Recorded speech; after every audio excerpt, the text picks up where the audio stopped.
Assalamualaikum warahmatullahi wabarakatuh. Saya akan menyimpulkan tentang Plantae. Seperti teman-teman ketahui, kingdom Plantae itu adalah tumbuhan. Kingdom Plantae dibagi menjadi 3 kelompok, yaitu yang pertama, Bryophyta, tumbuhan lumut; Peridophyta, tumbuhan paku; Spermatophyta, yaitu tumbuhan berbiji. Adapun ciri-cirinya yaitu yang pertama, eukariotik atau memiliki inti sel; kedua, multiseluler atau memiliki banyak sel; yang ketiga, terdapat dinding sel yang terbuat dari selulosa; keempat, menyimpan cadangan makanan dalam bentuk amilum. Selanjutnya kita akan membahas tentang klasifikasi kingdom Plantae.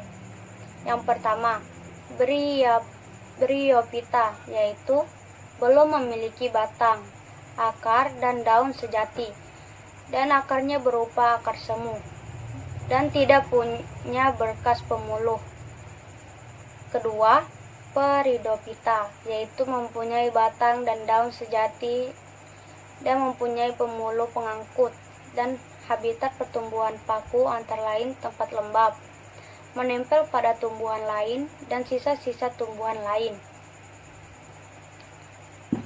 Ketiga, Spermatophyta, yaitu Angiospermae, yaitu monokotil.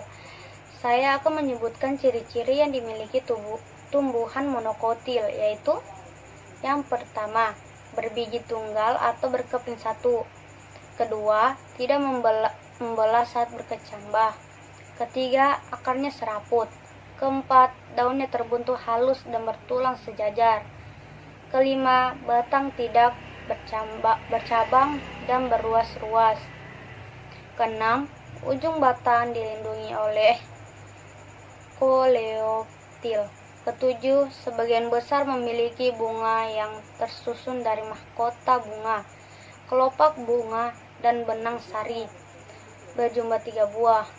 Ke-8, tidak punya kambium pada batang maupun akarnya.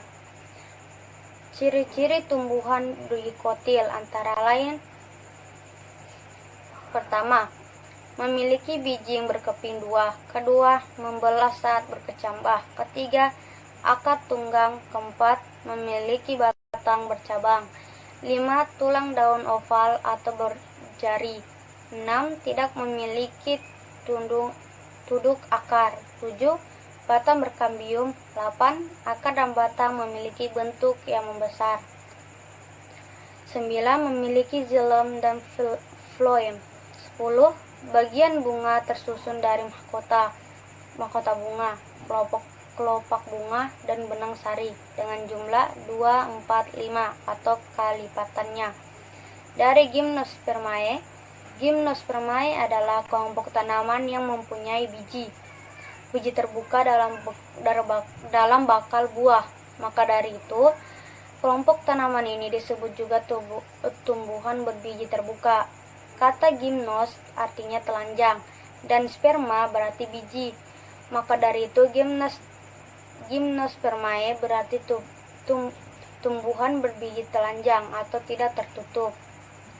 Habitat Gymnospermae yaitu tanaman berbiji terbuka sebenarnya bisa hidup di mana saja, mulai dari tropis hingga daerah kutub.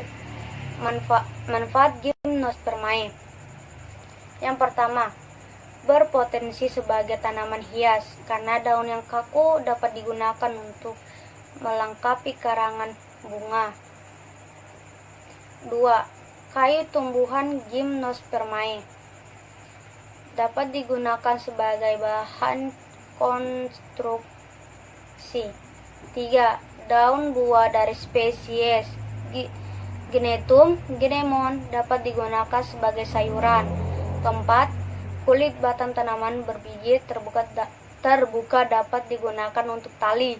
5. Batang dari tanaman ini dapat digunakan untuk membuat furnitur.